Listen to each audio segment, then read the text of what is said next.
this is the best martial art. What is up, and welcome to Fight City Gym Talk. You're here with Eric Walling. So I always get this question, what is the best martial art? And the answer is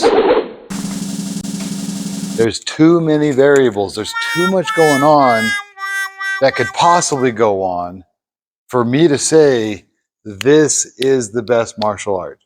Now, right out of the gate, we see weaknesses in certain martial arts, like classic wrestling. All we're doing is taking someone down, stopping their takedowns. Well, it's not, we're leaving out punching, kicking, knees, elbows, right? So then we go over to Muay Thai, but we're not talking about takedowns. We go to Jiu-Jitsu, sure, we got gis, we got grips, we got all sorts of stuff, but we're missing all the striking. So the fact of the matter is, there is no one martial art trumps all, period, at all. There is not. It's all situational, and it's all about your goals. You have to understand your goals to understand what the best martial art is. Now, a lot of people will then say something to the effect of, but Eric, I just want to know, like, a street fight. I mean, if I'm going to get in a street fight with a guy, it's like one guy or two guys. Once again, the variables change. So with all the variables, I will say there is something that kind of goes across the board to all martial arts. You need to be fit, strong, athletic, smart, capable of performing when there's a lot of pressure on. So when it comes to martial arts, there's way too many variables. On that note, with all the different variables and what your goals are, I got a quick story. This is a good one, so stay with me on this story. I was asked one time to go to a convention center and give a presentation on how realistic martial arts are in movies. Well, honestly, I'm not really a movie buff. I was probably out of place teaching this thing, but they were paying me. They wanted to hear from me, so I went and did it. So here I am. There was probably 100 people, give or take. Thousands of people were there, but maybe 100 had stopped to listen to my presentation. And we get to the end. They're asking me about a lot of different movies, of which I didn't know the honest answer to. Like I said, I wasn't the right guy for this seminar, or convention, whatever it was. I did a question answer at the end. People lined up. They're asking me questions about fight scenes and movies, this, that, and the other. And all of a sudden, this guy, it was my last question. He comes up in a trench coat and some sort of kind of weird, goofy looking hat. Lucky to be 100 pounds soaking wet. And he never made eye contact with me. He walks up to the mic and he goes, "Yes, excuse me, sir. What is the most effective way to fight someone on mount?" And I'm like, "Mount?" Now, you're probably thinking, mount, like jujitsu, mount. But the way I saw this guy, I was like, he's not talking about jujitsu mount. So I kind of filtered it through my mind. And to clarify, I said, "Mount?" He goes, "Yes." I said, "Are you talking about someone on a horse?" And he looks up and goes, "Precisely." How to fight a man from a horse. So I had to give my honest answer. You know, I'm pretty good at making stuff up, but I didn't make anything up. I told him, I said, "Look, man, I have never wanted to fight a man on a horse, have any goals to fight a man on a horse. If you want to beat me in a fight, go jump on a horse, come charge at me. I will run like a little girl. I'm going to hide behind something, and then I'm going to climb up something. I'm going to go somewhere you and that horse can't go." So all in all, I kind of explained to him, practice makes perfect. So I said, this is what you need to do. You need to fight a guy on a horse 1,000 times and experiment with a lot of things. But here's the deal. Who's got the time and money to experiment that fighting situation all the time? Not anybody I know. So people talk to me all the time about their fighting goals. And I always ask them, how much time do you have in a day? If you have 2 hours a day, what is it you want to be good at? Do you want to be good at jujitsu, boxing, Muay Thai? Those are the three that we kind of focus on here. Of course, the time together for MMA. Uh, so what is it you want to be good at? If they explain to me they want to be good at MMA, I'm going to go back to where I started, and I'm going to say, look, you need to be physically fit, cardio, strength, flexibility. You need to be able to perform under pressure. So you got to take all the Muay Thai drills and we got to drill them into our core so that when you Muay Thai fight, you can do it. You can do it under pressure in front of a lot of people.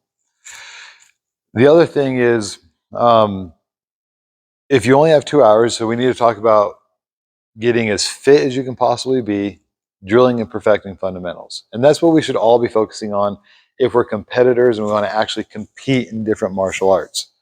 I've taught a handful of different women's self-defense seminars. The problem I have with these women's self-defense seminars, I feel like a real charlatan where I'm basically preaching stuff that I know these women are not going to be able to do in a live scenario. So what I've done in the past is I take the money they're giving me for the seminar, and I go and buy pepper spray, and I teach them some moves. I say, yeah, and if he does this, we're doing that, we're doing this, and we hit him in the groin, whatever. But I know they're not going to be able to do it.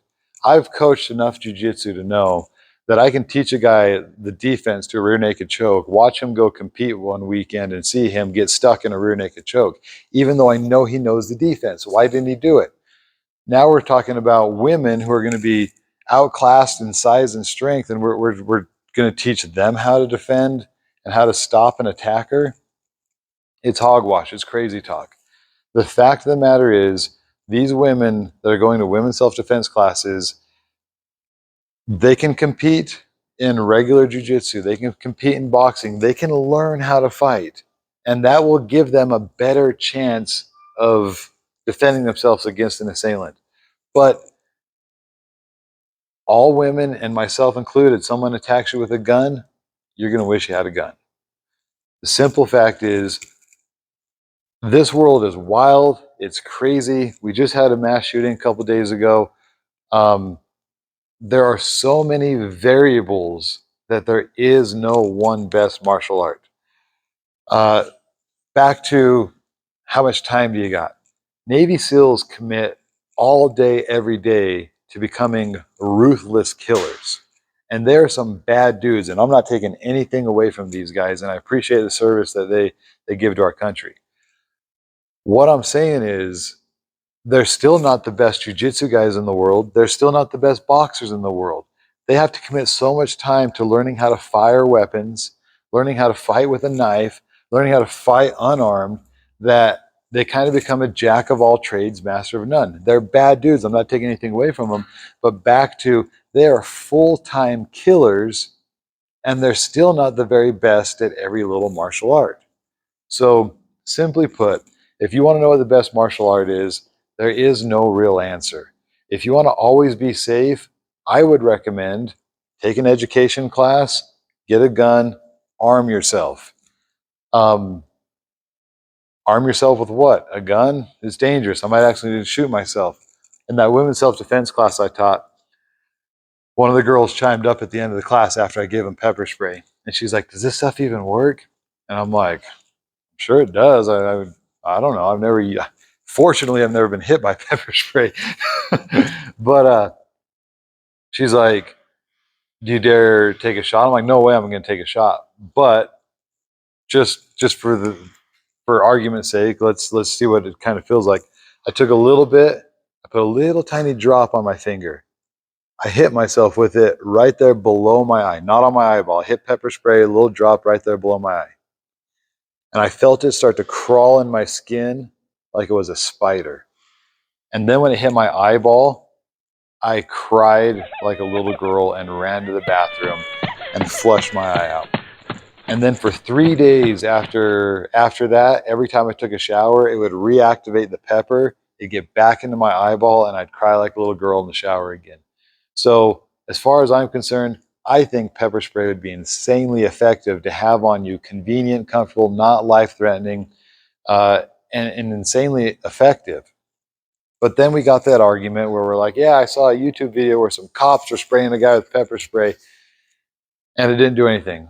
Well, I mean, yeah, there are people who are hopped up on meth and drugs, and you know it may not do anything to those guys. I've seen videos where cops shoot guys with tasers and it doesn't do anything. You're right. Sometimes there might be some wacko out there that it just they're so hopped up on so many drugs that like it's not really going to affect them. But if you're worried about those guys, you're really left with one option, and that's a firearm. So arm yourself, educate yourself, take the safety courses. I've done concealed weapons. It's insanely uncomfortable to carry a gun concealed in your pants, Levi's, bulky clothing to try to hide it. Not my favorite thing to do. I wish I had the cojones enough to just walk around with open carry, because that I could get my head around. I kind of wish everyone would do it, but that's here nor there. The fact of the matter is, like, we want to know what the best martial art is to protect ourselves. So I'm going to go back to what I originally said. Be in shape, fast, strong, flexible. Carry yourself with confidence. But probably most importantly, don't do dumb things. Don't hang out with sleazy people. Keep yourself in good, safe environments.